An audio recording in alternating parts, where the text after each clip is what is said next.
ప్రార్థన. పరిశుద్ధుడైన మా తండ్రి, ప్రేమ నమ్మకం కలిగిన మా దేవ, మీ ఘనమైన నామమున ప్రభువా మీకే వందనములు చెల్లించుకున్నాం ప్రభువా. ఇదిగో ప్రభువా, మరి నన్ను రాత్రంతా మీరు కాపాడి పొద్దున్న మంచి మెరుగును దయచేసినందుకు మీకే వందనములు చెల్లించుకున్నాం ప్రభువా. ఇప్పుడు మీ వాక్యం చేత సాయంత్రం జీవించండి. ఈ వాక్యం చేత ప్రభువా, ఈ వాక్యం వినటే కాకుండా ప్రభువా, ఆ వాక్యం తగ్గని ఇవ్వాలంటే జీవించడానికి సహాయం చేయమని దీవించమని, నేనే కాదు ప్రభువా, మరి మా కుటుంబం కూడా ఈ వాక్యం లోపటకు సహాయం చేయమని మా ప్రాణ ప్రభు మా రక్షకుడు యేసుక్రీస్తు వారి నామమున ప్రార్థన చేస్తున్నాం తండ్రి, ఆమేన్. మత్తయి సువార్త 6వ అధ్యాయము 9 నుండి 14 వరకు.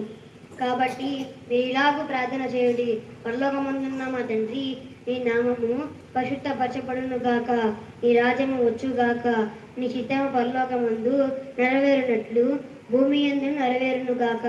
మనదిన ఆహారము నేడు మాకు దయచేయము. మా గుణస్థులను మేము క్షమించి ఉన్న ప్రకారము మా గుణములు క్షమించుము. మమ్మల్ని శోధనలోకి తేక దుష్టుని నుండి మమ్మల్ని తప్పించుము.